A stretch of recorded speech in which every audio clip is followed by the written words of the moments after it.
या भगिनीने आपल्या पतीने आत्महत्या केल्यानंतर 50 एकर जमीन स्वतः एकटीनं कसण्याचं काम केलं होतं।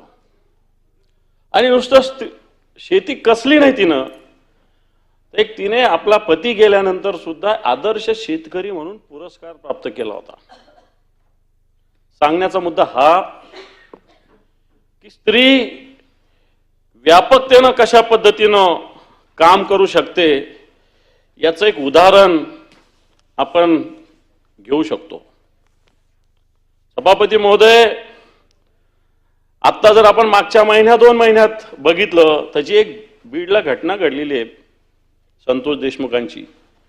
त्यांची मुलगी बघा, आपण फक्त 12वीला ही मुलगी 12वीला असताना परीक्षा देऊन सुद्धा ज्या नेटानं ती आपल्या वडिलांची बाजू मांडते सगळ्या ठिकाणी, ती बाहेर याच्या आधी घराच्या बाहेर आली असेल नाही असेल मला नाही वाटत, कारण मस्सा जो गाव अतिशय छोटंसं गाव आहे, या गावातील मुली किती गावाच्या बाहेर पडल्या असतील, परंतु या मुलीचं धैर्य, आपला बाप आपले वडील गेल्यानंतर ज्या धैर्यानं ती भूमिका मांडते, मला असं वाटतं अशा पद्धतीने एक ताकदवान, मला वाटतं येणाऱ्या काळातली ती एक ताकदवान स्त्री बनेल, अशा प्रकारची तिची भूमिका सातत्यानं राहिली आहे।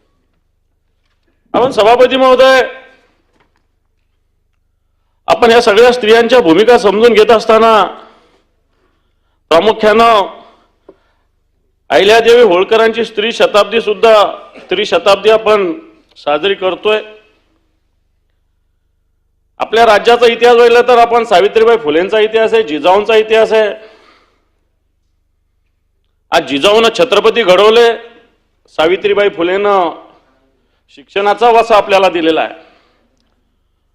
अहिल्यादेवी होळकरांचा जर इतिहास आपण बघितला तर मला असं वाटतं देशात अनेक राजे होऊन गेले,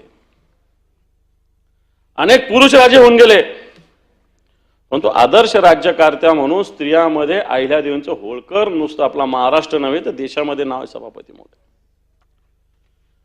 आणि थोडं धिडकं नाही, पूर्णपणे जवळपास 29 वर्ष त्यांनी राज्य केलं। 29 वर्ष जी महेश्वर त्यांची राजधानी इंदोर जवळ, मला वाटतं मी बऱ्याच वेळेस या महेश्वरला जाऊन आलेलो आहे। इंदोर जसं त्यांनी घडवलं तसं महेश्वर सुद्धा